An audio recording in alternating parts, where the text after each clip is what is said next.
in this economic downturn, all industries are facing tough times, but what industries are most prone to going bankrupt? Here to give us some inside scoop is Brian Hamilton, CEO of Sageworks. Brian, it's good to see you. Good to see you guys. In person. I was looking at the list of bankruptcy-prone businesses, and many of them were not that big of a surprise. Sure. Real estate, for one. Yeah, real estate, automobile stuff, anything around those, tangential, big problems. How did you come up with I guess it's the debt-to-equity ratio? We looked at debt, and we looked at sales and profit trends. And if debt's going up and your sales are going down and your profits are going down, you're probably prone to that, or you're at risk.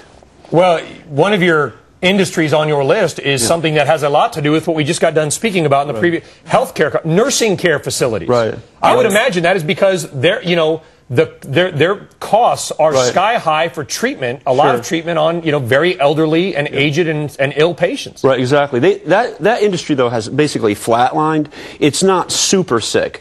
The super sick industries are the ones around real estate, anything around that. Look at land development. Shocking. I mean, it's basically down about 30% in profit. Real estate brokers, if you're in that business, you have big problems. Automobile parts, manufacturing, not just the GMs, by the way, Brian, but also those businesses that are even associated with that industry. In what areas, though, would this correction, I guess, if you get rid of some of the supply out there, is there a glut? When you talk about, say, builders and land development, would, I guess, bankruptcies be healthy ultimately? Probably. I mean, does capitalism work or doesn't it work? And basically it does work, but it's painful in the process. Now, it's interesting. You guys talk a lot about the economy.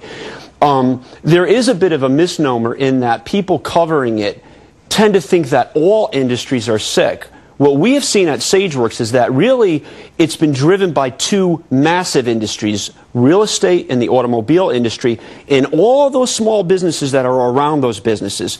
So, we've compiled this list, and these businesses are obviously having problems, but there's a lot of businesses that are doing okay, too. Yeah, you guys have great data. I mean, really, you mine it, by the way, Melinda there. Thank you. She's watching this. Thank you. She sends all this great stuff. I mean, there are companies and industries that are growing their sales, right? I mean, the negative stuff gets the headline. Absolutely. But there are still people working and doing well. Right. We cover 1,200 industries. We get private company data.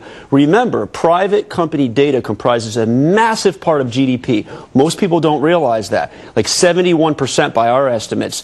So the Main Street businesses are doing okay, but there's so many industries associated with those two biggies, the ones that are doing real badly, that it's dragging the economy down. And when the end is, no one knows, of course, because they're really sick right now. What drives these businesses ultimately toward bankruptcy? Is it bad management? Is it volatile input prices? Wow. What is it? Yeah, wow, good question.